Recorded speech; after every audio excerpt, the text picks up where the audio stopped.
Hey guys, welcome back to my channel. Today's video is actually going to be the February update for my makeup rehab series. It's supposed to be going up closer to the beginning of March, but I was waiting for a package. In my makeup rehab series, I am doing a Beauty Bank point style low buy for 2022. This was inspired by It's Just Steph. I did a similar low buy last year. I just tweaked the rules a little bit. I started off the year with 10 makeup points and 10 eyeshadow points. I kind of like split those up, 20 products in total, and I can earn back points by finishing off makeup and hitting eyeshadow pans and spending points by purchasing makeup basically. I will link my intro down in the description box if you are curious, but it is pretty straightforward. I'm doing good so far this year. Not like super amazing, but I also don't buy like a ton of makeup. Even with the Sephora sale kind of creeping up on us, I'm not at all worried about going into the negative. I do not want to go into the negative at any point this year, and so far I'm doing really well, like I said. I'm filming this at the end of March, so just know that I have finished other makeup, etc. But this is specifically just for February, and I actually forgot the makeup empties upstairs, and I've already run up and down the stairs 3 times while filming a different video.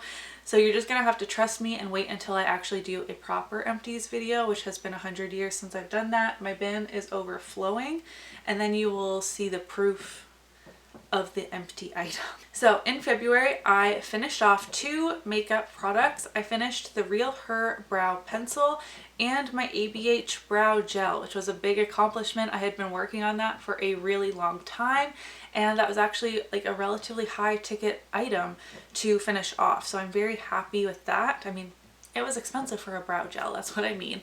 It is my favorite. I do want to try another one. I'm currently only have 2 brow gels, and they're both tinted fibrous kind of brow gels, and I really liked that the ABH one was just clear and strong hold.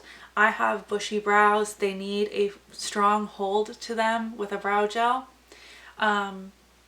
So I need to figure out which one I want to try before the Sephora VIB sale. I might choose a drugstore one to try, but I just want to make that decision while I have the opportunity to have the sale discount.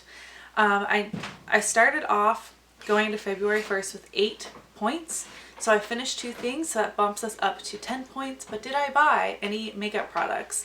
Yes, I did. I bought 2. So we're starting off March again with 8 points. We added 2, we took away 2. I finally made a purchase from Nabla. I actually bought these on Beauty Bay. Big regret. One, they took 100 years to arrive, which I was fully expecting, but I had to pay $23 customs on this. It came in a super tiny box, and they still charged me almost $10 for a handling fee. Like, it was $10 worth of labor for you to pick up this box and put it on a truck? Sure. And then like all the taxes and stuff that went along with it. I should have bought this from the Morphe Canada website, but I really don't like Morphe. And while I would be purchasing Nabla from their site, I don't know. I didn't feel good about that, but now I spent like $70 almost on these 2 products when that wasn't really necessary. But anyways, I got the blush in the shade Truth because It's Just Steph just raves about this shade. She says it's the best. I really couldn't make the decision on my own. All the shades look so beautiful, so I just trust Steph's opinion and went with Truth. And then I was torn between getting the bronzer or the highlighter, but the bronzer at the time was 20% off, just randomly, so that made my decision much easier. I went with the shade Ambra. I hope that's a good shade for me. I'm not sure. So I'm very into glowy cheek products. I'm very excited to finally be trying Nabla for the first time. I am happy to finally have these. It was just, I hate paying customs. Usually I've only had to pay customs on things that were over $100. and this wasn't. So I was kind of disappointed I had to pay it at all, but then it being, I paid more in customs than this bronzer, than what I paid for this bronzer. So that just like made me mad, you know? Maybe next time I want to try Nabla, more Nabla. I will order from the Morphe Canada website because I wouldn't actually be buying Morphe products, but I just don't know how I feel about that. I feel good about 8 points. I feel like I'm doing so much better this year than last year. I went into February with 7 points remaining for eyeshadows, meaning I bought 3 eyeshadow palettes for my birthday. My birthday was in January, so I was left with 7 points for the year. That means I can buy 7 more palettes with no penalty. Again, I can work off my palettes by hitting pan. Someone asked me if I needed to work them off in order, like the order I purchased them. I don't know. Should I have to do that? Or if I buy a quad, maybe next month, I don't plan on buying a quad, but could I work that off before working off one of the palettes I bought previous?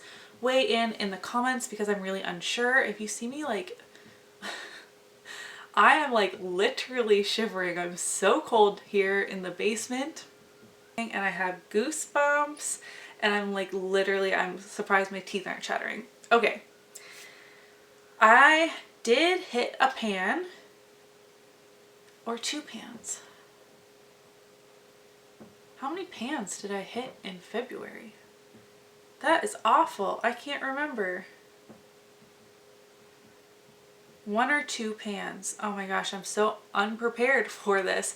So I haven't worked off a palette yet. I did purchase a 6 pan, the Juvia's Place Berries palette that you can see behind me. So I still haven't worked that off, so I haven't earned any eyeshadow palette points back, but I did buy an eyeshadow palette, a couple eyeshadow palettes. I made an order from Odin's Eye to support Angelica Nyqvist. I bought her Kaleidos collab last year. Absolutely love it. And so I knew Angelica is one of my absolute favorite creators, so I knew I wanted to support her. The packaging on here is stunning. I have never tried Odin's Eye before. I did not have to pay customs on Odin's Eye, even though this palette was much, or this order was much more expensive. I am so excited. This is taped on, so I'm not going to take the plastic off, so sorry for the glare. This is so beautiful. I can't wait to dig into this. But you guys know it probably won't happen for a little bit. Again, absolutely stunning. So this was 16 pans, and that counts as a point. And since I was ordering from Odin's Eye anyways, and it was coming from so far, sorry, I'm making so much noise, I did pick up a second palette from Odin's Eye since I was already there and this was on my wish list and highly raved about in everyone's best of beauty videos. This is the Norns palette. Again, like even the sleeve that the eyeshadow palette comes in is absolutely stunning, so I'm going to keep them in here. I was not expecting how beautiful these palettes were. Like obviously they look pretty in a picture, but they're even more magical in person. And this is what this palette looks like. I really like the deep mattes and like these shimmers just look so special. And I think I should pull this out soon while I'm still like kind of in wintry vibes a little bit. But I don't know. This is just so beautiful. I'm very excited to be trying Odin's Eye, trying a new indie brand, a new eyeshadow palette formula. I'm trying to support more indie brands. Both Odin's Eye and Nabla were indie brands. And last month, well, in January, I purchased from Juvia's Place and Nomad. So I'm trying to be very conscious of which brands I'm choosing to support. Now the Sephora VIB sale is coming up and I will be getting some more mainstream items there while I have the discount, but that's besides the point. So we headed into March 1st with only 5 eyeshadow palette points remaining. I blew through half of my beauty bank points in the first 2 months of the year. I am feeling a little worried about that, and I think I'm going to try and refrain from purchasing any more eyeshadows until I have hit 6 pans and can officially work off the Juvia's Place Berries palette and gain a point back and be up to 6 eyeshadow palette points. I was tempted with the ColourPop Avatar collection. I love Avatar: The Last Airbender. I liked it when I was a kid, but I feel like I love it even more now as an adult when I like really kind of understand more of the important messaging in the show, and especially for its time. But I was talked out of it. I was mostly drawn to the reddish shades and the blue shades, obviously, because those are like the pops of colors, but I have those shades in my collection. And I didn't even feel like they did an especially good job with the collection or with the artwork, which is what I'm usually drawn to. So I skipped it, even though it was really hard at the time. I'm happy that I did, because of course when I order from ColourPop, I want the free shipping to Canada, which is quite a large order, like over $75 I think. And I mean, I could fill my cart to over $75 at ColourPop, easy peasy, but there would go all of my beauty bank points, you know? So I'm happy I refrained from that. Like I said, the VIB sale is coming up, but that is technically April, so we won't talk about that until May. So that's quite a ways off, even though this is the February update, and I will do a March update as well, but I've only received PR so far in March. I do foresee myself making a small purchase, but I don't know. Maybe I won't. Maybe I won't buy any makeup in March, which would be incredible. I hear things kicking on in the basement, so I'm so sorry for the background noise. I'm doing well on my makeup rehab, and I need to stop rambling. If you enjoyed today's video, don't forget to give it a thumbs up so that I know, and I'll see you in my next one. Bye!